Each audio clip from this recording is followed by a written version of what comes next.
that was a bad decision. We don't have that information as to how it escalated. Carmelo was in the wrong tent and was asked to leave and refused to leave. But you jumped all the way to deadly force because of, an impulse. You was in your feelings, people watching, you want to be a tough guy. And that's just how I feel about it. And that's just that. Yeah, ever felt misunderstood? Like you see the world in a way that many others are mind blind to. Like the room sees black and white, but you see the whole spectrum.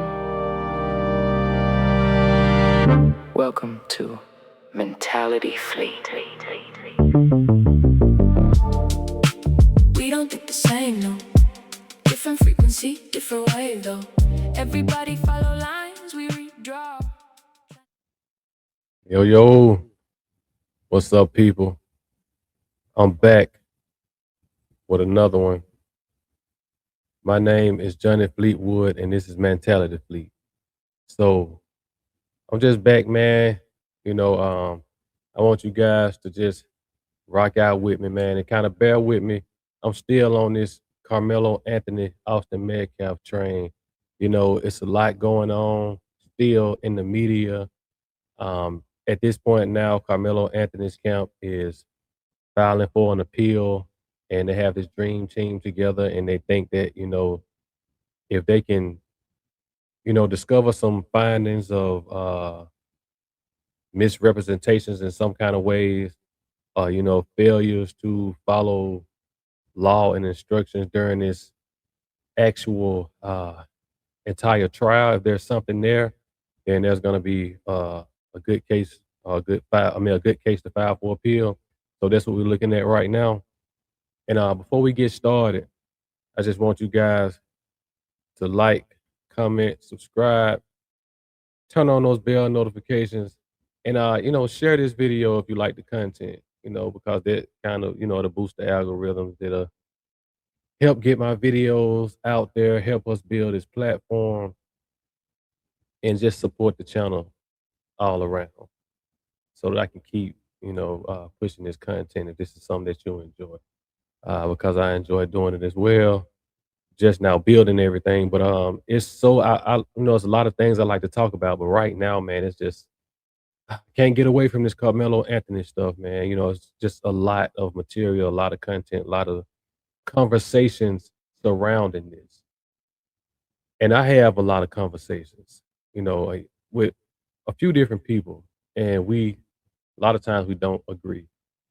I've invited a few people on this platform so that we can have a discussion, but it's kind of scheduling conflicts that's going on. So I decided to just talk to you guys myself and just give you my thoughts and some of the things that just to bring you guys in to let you know what I talk about with my conversation station, and just how the reason I think what I think and believe what I believe, and with this whole case, I can see why the jury came to the decision and the verdict that they came to. A lot of people can't, I have conversations, and some people are just stuck on principle. They're stuck on what they believe. And I just look at it this way: going by law and going by the letter of the law and reading the law, Texas law, and most likely every law in the United States, nothing's gonna support what Carmelo Anthony did. They're not gonna support that as being being a form of acting in self defense. Like, it's just no way. So let's go over some of the facts. All right. So you have Carmelo Anthony.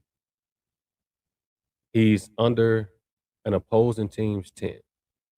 Some people say it was raining. It was because of rain, a rain delay.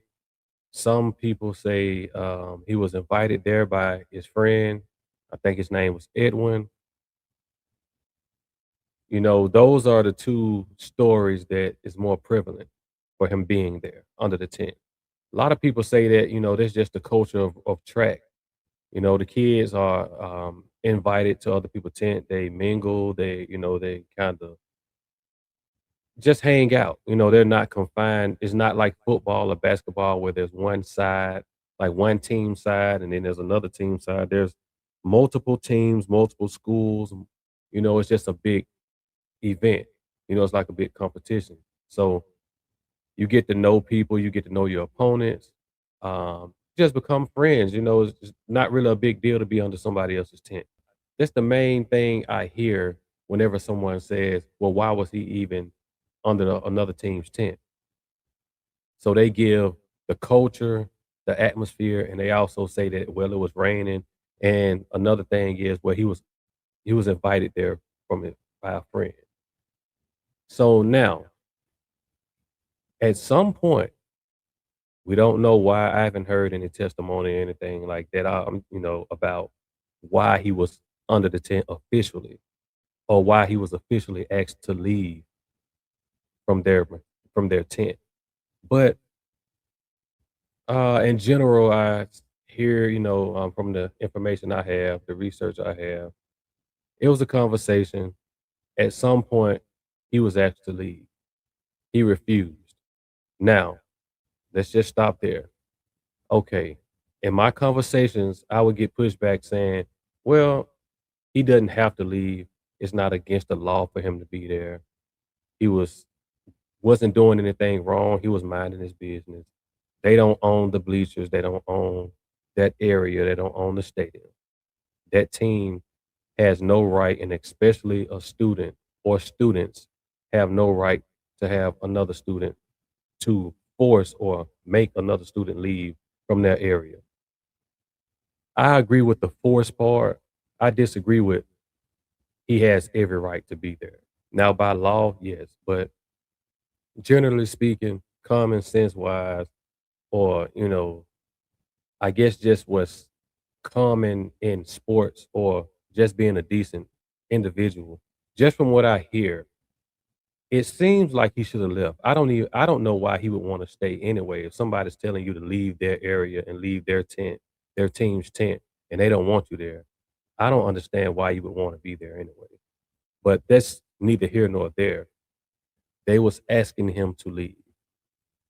Some of the reports said he was asked upwards to 15 times to leave.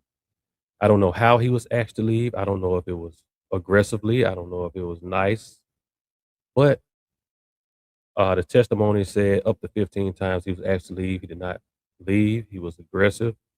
Um, he started, being, calling names or whatever he was doing. A lot of you guys are familiar with this. So you heard the reports of how he was what his behavior was up until what I don't know how long he was doing it, but for some reason he just refused to leave, and the team, or at least some individuals under their tent, wanted him to leave their area, which is their tent. He should have just got up and left. I don't know why he didn't, but he should have. If you don't think he should have, then that's just on you. I don't know why you would feel that way. Now, I'm not saying he had to leave, but I'm saying he should have left, especially in hindsight. You have to, you should agree with that at this point, seeing as what happened and where, you know, how the incident occurred. Now, let's go to the memorial team and Austin Metcalf. Austin Metcalf, I don't know how he got the message. I don't know if he was there initially when everything started. I don't know. But at, excuse me, at some point during, this ordeal, things started to escalate. Reports are saying, the testimony and the statements that are out are saying that Carmelo was the aggressor. He was aggressively posturing, not leaving. He was, being aggressive towards, the team or towards some of the players of that school and of that team. Mind you, I would always get, well, they should have went and got a teacher, or he didn't have to leave and all that stuff. Fine. I get that. Austin Metcalf or somebody else should have gone and got a coach or an adult, or maybe it was security or something out there. For some reason to make him leave.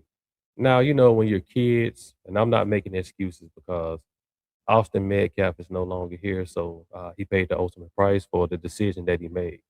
I'm just saying, we've all, most of us anyway, that's going to be watching this. Most of you guys have been 17 years old before and in high school, and as kids, we kind of it's no big deal to get into an argument, an altercation, a fight, something like that, and it just doesn't go any further than a few pushes, shoves, even, punches, however far it goes.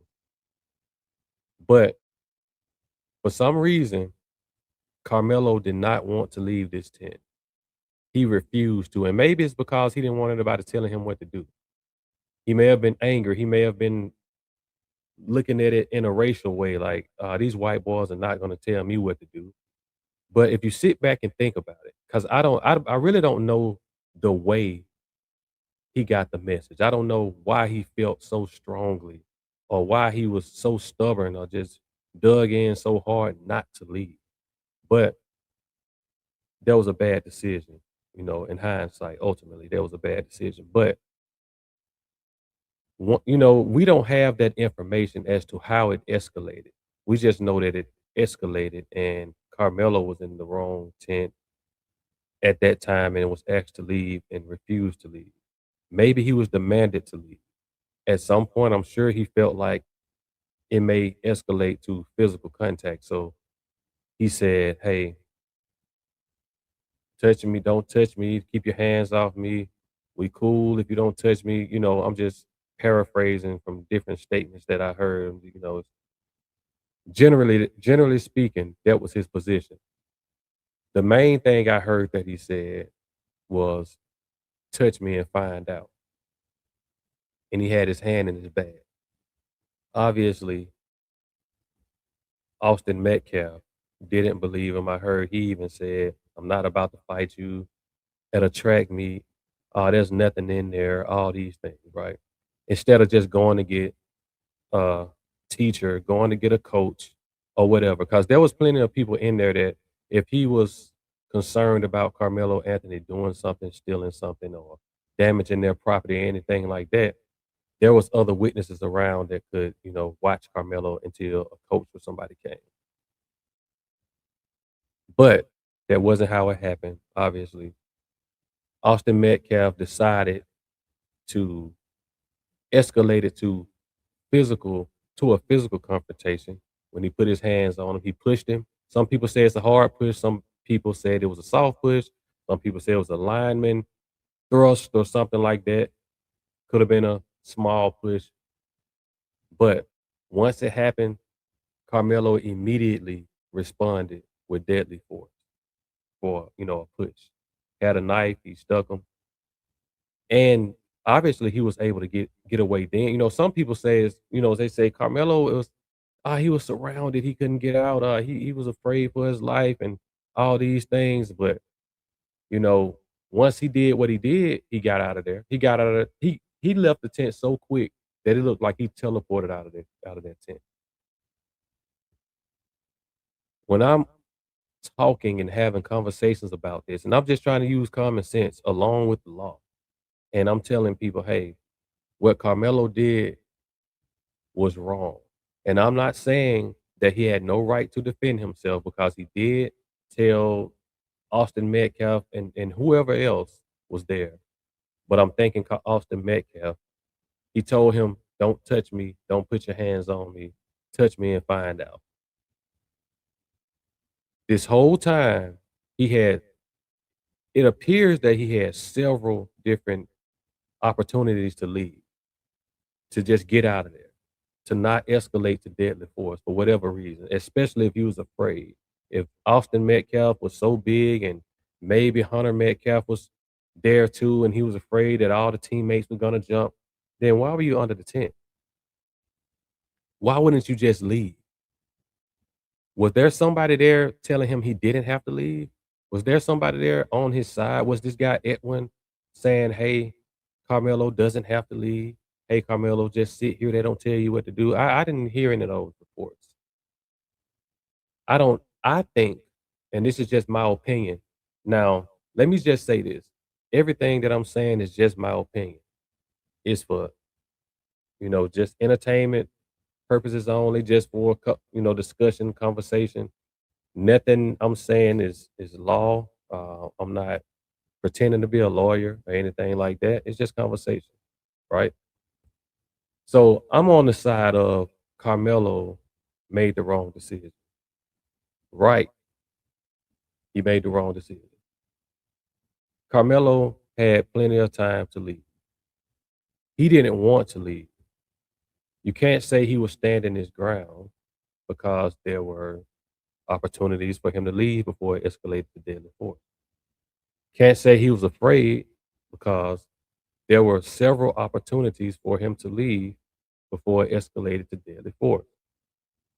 Just because it was normal force, a push, from my understanding, listening to experts, listening to legal experts, listening to attorneys, there is there's no way you're gonna get away with a self-defense claim when you escalated to deadly force from a simple push and you had so many times and so many opportunities where you could have left before that. In general, especially in Texas, in general, it has to the fight or the altercation has to escalate to deadly force. You can't just be pushed or somebody just tap you on the forehead and you just whip out a weapon, a deadly weapon, and use it on somebody and say, well, you know what? Um, I was protecting myself. I was defending myself. You can't start an altercation or be the aggressor by whatever the definition of the word is, whether it's verbal, whether it's physical posture, whether it's a physical contact. You can't start it, then escalate from a general small or hard push, something that's not deadly, up to deadly force, and then scream self defense and be able to get out of there as soon as you do something. Like as soon as you respond with deadly force, you gone. You just out of there. So obviously you could have been out of there before that happened. What I think the jury saw was him antagonizing. Carmelo was the antagonist. Carmelo didn't want to leave. Carmelo was inviting an altercation, and Carmelo was the one that used deadly force when it was disproportionate. So now they have video evidence out, and the video evidence doesn't support anything that the Carmelo Anthony supporters are saying. They were saying he was jumped or he was surrounded. He had no exit. They can't. They, he was. Some people were even saying that he was being jumped, and when he tried to run away, they brought him. They pulled him back in. He had no way but to use this deadly force to get out of it. And obviously, we can see on video that that's not what happened at all. So I'm just giving my 2 cents, man. I mean, like I said, I'm not an attorney or anything like that, and I'm not against defending yourself. Let let me be clear about that. I'm not against that. Everyone has the right to defend themselves. Even if they started, you have the right to defend yourself. Now, if you respond in a disproportionate way, then the law may not support it. And if the law doesn't support it and you take it to trial and a jury doesn't support it, then you're taking a gamble. And especially if you don't testify. I asked the question on social media on my Facebook page before the verdict came down, like during the trial. I was asking people, do you think he should testify in his own defense? Because I wasn't hearing a lot of Carmelo Anthony's side. I've only heard people say, well, he was surrounded or he feared for his life. He was getting jumped or he was about to get jumped and he had to get out of there. Hunter and Austin was jumping him and hitting him and stuff like that. So he had no way out. So now that the video comes out, it's not showing that. Carmelo never said that. Carmelo only said he touched me. He put his hands on me. I told him not to. Is he gonna be okay? He never said they. He never said he feared for his life. He was only he from the way it sounded, he was acting off principle. He was saying, "Hey, he's being a tough guy. Like, don't touch me. Don't put your hands on me." And that's fine. Nobody wants anybody to violate them by putting their hands on them when they told them not to. Unwanted touching, physical contact. I get all that. But at some point you have an exit. You gotta have an exit strategy, man. Just leave. Now he was young. Austin Metcalf was young. They made two bad decisions. One of them paid with their life. They're not coming back. The other, most likely he's gonna spend a significant amount of time behind bars because of a decision that he made. And he just has to own up to that. He gotta show some accountability. And we can't have people out here, you know, making excuses for a bad decision. I bet you wouldn't want your kids to do that. Would you want your kids to be in jail for 35 years because somebody touched them or pushed them because they wanted to be a tough guy and they didn't want to leave somebody else's space and they wanted to prove a point and they messed around and took somebody's life because of it? And you're saying, hey, well, off principle, morals, values, he did the right thing. No, he did not. He did not do the right thing. And if you think that in hindsight, if you're still arguing that point, something I'm not gonna, I'm not even gonna say it.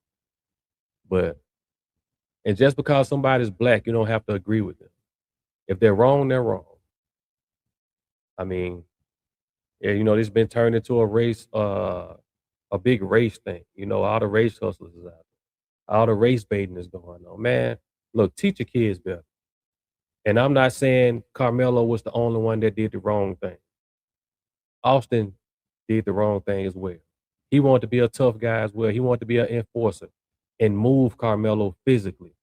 And, like I said, it was wrong. He paid for it with his life. Now, let's just say he pushed Carmelo. Carmelo could lawfully be there. Carmelo can go and find an authority figure. And now Austin Metcalf has an assault charge on him if he wanted to press charges. You can fight back that way as well. You can teach somebody like that not to, in that way, don't put your hands on them. But you jumped all the way to deadly force because of, an impulse. You was in your feelings, people watching. You want to be a tough guy. You want to show that. And that's just how I feel about it. And that's just that. You can disagree. I want you guys in the comments. In the, okay, I want you guys to go in the comment section and anything that I said, if you agree with it, thumbs up. If you disagree with it, thumbs down. Let me know what you disagree with. We can have this conversation in the comments. That's what I mean. I invite that. I invite that energy. Let's have the conversation because I think what Carmelo did was wrong. Obviously, the law doesn't support what he did. Not in totality, it doesn't support it. The jury definitely didn't see his side. So you can say that it was inefficient counsel. You can say that it was an all white jury. You can say that it was the venue that they held the trial and everything was all unfair and all this stuff, man. At the end of the day, the boy was going to jail. I'm sure he knew he was going to jail. Everybody around him should have known. There was no way he was going to get off with somebody pushed you because you were in their space and you stuck them. There's no way. It took their life. Hey, you gotta deal with the consequences, young man.